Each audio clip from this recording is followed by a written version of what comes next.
भैरवीजी, मला माहिती आहे की तुम्ही तिच्या आई आहात. तुम्ही तिला जन्म दिलाय, तिला गाणं शिकवलं, लहानाचं मोठं केलं आणि आज तिची जी ओळख निर्माण झाली आहे ना ती फक्त तुमच्यामुळे. पण भैरवीजी, याचा अर्थ असा होत नाही ना तिच्या निर्णयावर, तिच्या आयुष्यावर हक्क गाजवू शकता.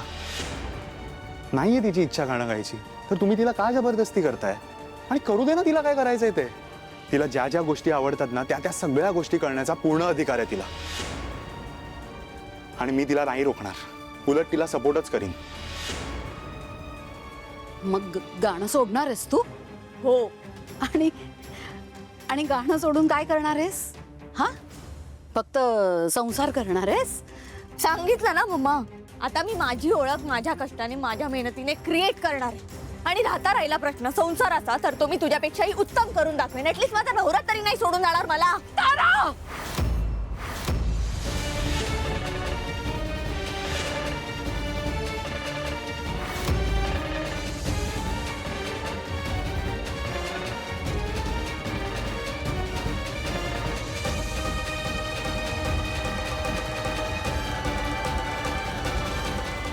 एवढी सोपी गोष्ट नाहीये तारा, नाहीये. एक दिवस कळेल. गाण्याशिवाय तुझी कुठलीच ओळख नाहीये. कोणी उभं करणार नाही तुला. हा तुझा गैरसमज आहे मम्मा.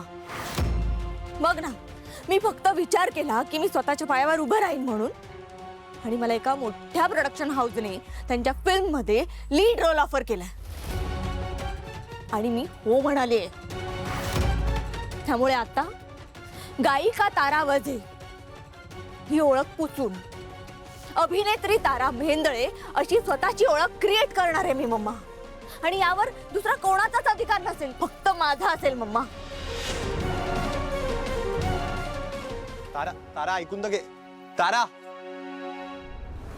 सोहम, सोहम, मी तुझे हात सोडते, पाया पडते. काय करताय तुम्ही भैरवीजी? प्लीज असं नका करू. तिला बोलव, तिला आताच्या आता बोलव प्लीज.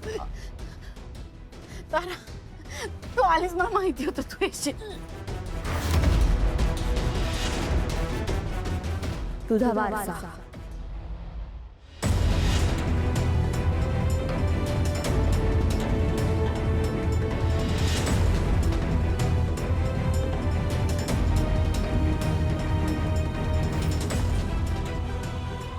तारा, तारा, भैरवीजी, भैरवीजी, भैरवीजी, प्लीज सांभाळा स्वतःला.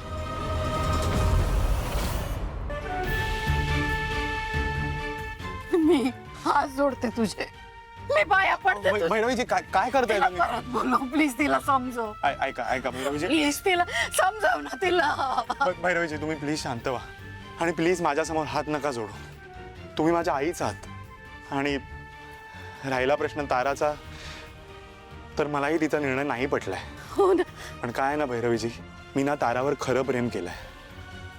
आणि ज्या व्यक्तीवर आपण खरं प्रेम करतो ना त्याला आपण पिंजऱ्यात कैद नाही ठेवू शकत. मीही तेच करतोय.